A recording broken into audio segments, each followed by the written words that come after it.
and giving someone maybe a sense of that. So Liz, can you put your hands behind you? And Liz, which is the easiest plane of movement for you to do? Well, if we do those flexion, extension, side bend, rotation, okay? So you're going to go with the one that the person says is easiest for them, where they already know something. You'll need someone to hold it, Margaret, or you won't be able to demonstrate it. Yeah? Okay. Wherever you want them, Liz, is absolutely fine. So I'm just noticing how Liz is organised. She has her hands a little bit out to the side. At the moment, I'm not making any great, nothing's going, oh, that's really important. I'm just noticing. Okay, so Liz, could you begin to do the turning?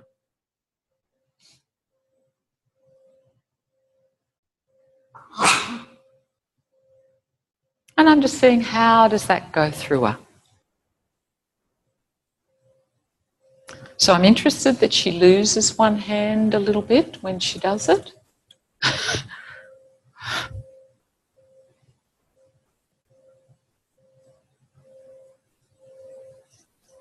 And I'm just looking, how much differentiation do I feel I see between the sternum and a spine? So Margaret, if you, so if we watch, Margaret, could you put your hands in a way on this guy where you could turn him and his spine, and it's easy because he's got a big rod in him. Yeah, and you're going to move his sternum and his spine as if there is that rod between him. So she's got the 2-point ruler contact, yeah? And you can see with him it's really clear that his sternum stays in relationship with his spine. Yeah? Okay. Great. So I'm just going to do that. So she's already getting a little bit of movement, but I'm going to come back and actually constrain her.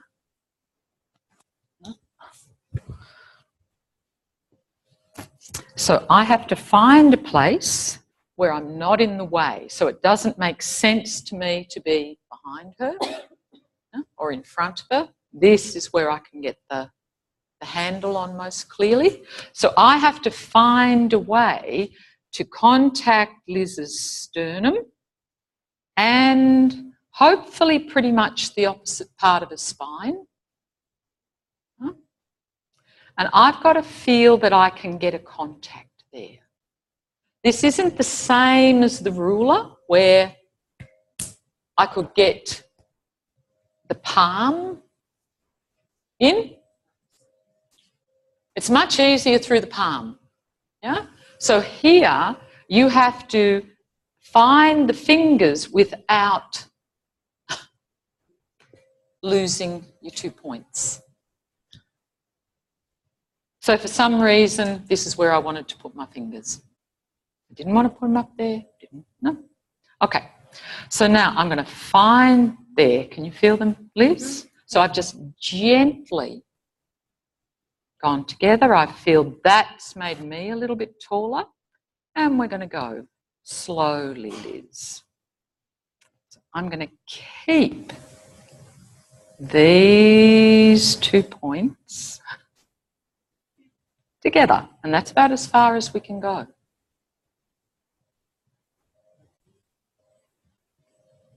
So I'm constraining Liz at the moment. Does that make sense? So she's going to have to find something else. Well, she would normally have a beautiful slide between her sternum and her ribs. No? So for Liz, I'm constraining that. So it's much smaller. And then the other way. That's it. Does that mean ordinarily the sternum would be moving? Often with most people, this would be what you'd see. that the sternum is stuck.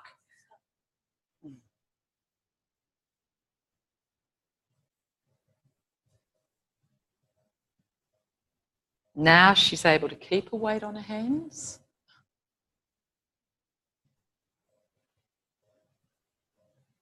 And have a pause. So did you see that the whole range of movement had to change? Maybe, maybe. So let's observe Liz doing the turning again. No, just how it would be now.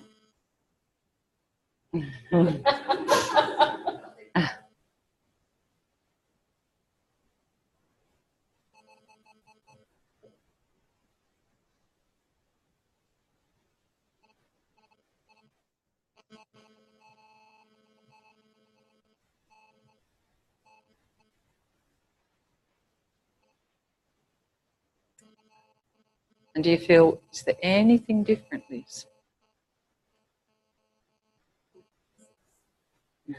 Keep going. No, it's great. Because this is unfamiliar. Huh?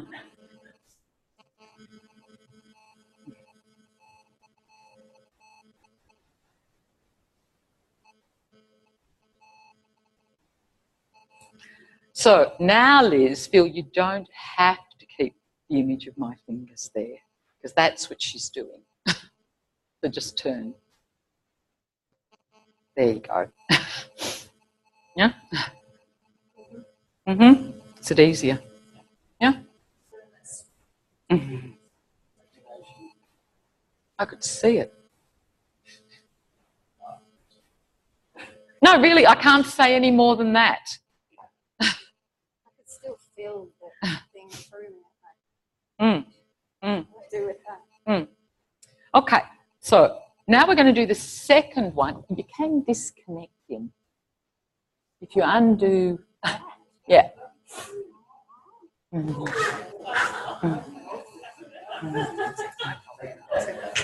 Well, you haven't got a bolt in there.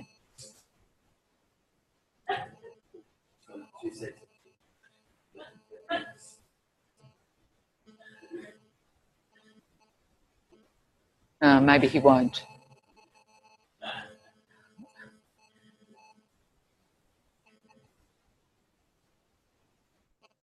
Okay, so if you can't, it doesn't matter. But could you imagine, so that what I was doing then was keeping both points constant.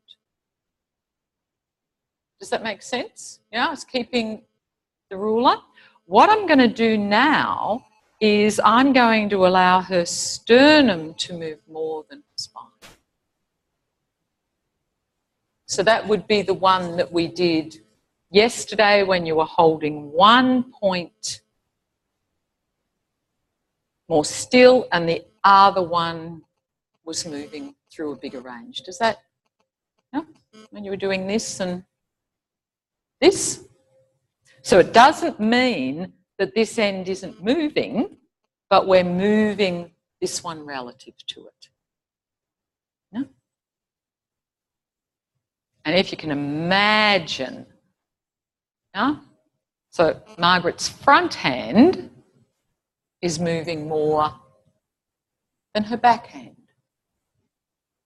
So if I do it on Liz, and Liz understands this really well already, if I go here and here and she starts to turn, she just knows.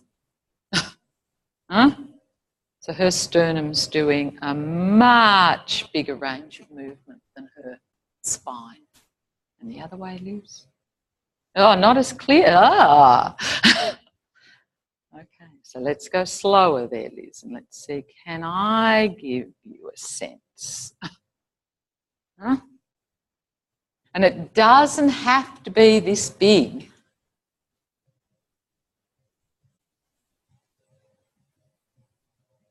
Okay, now turn again. Everything has to change for me to do that. Yeah? Just as you did yesterday, there is no way that my weight will be the same if I'm moving them together as if I'm doing that. It has to change. Have a turn, Liz.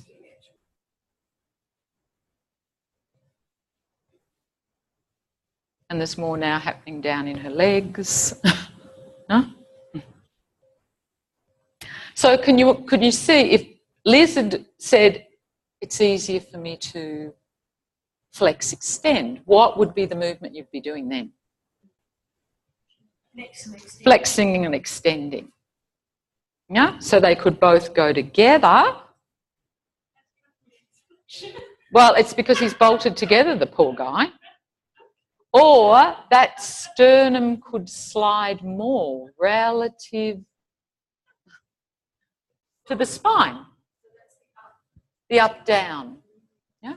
If they said it's side bending, that would be a sideways movement. Going through. So have a play. Thanks, Liz. You ask them which is easiest. That's the one you're going to do. Yeah? The hands, you can choose which you do. So you're moving them as a piece. And again, just take your time to feel where along the sternum you get connection. Side to side, which would be the sliding part? It's always going to be the sternum sliding. This is just going to the side, so where does the sternum have to go? Yeah? No, you're just doing it on the same person, because then you're going to go back and roll their head and see, did it make a difference? Huh?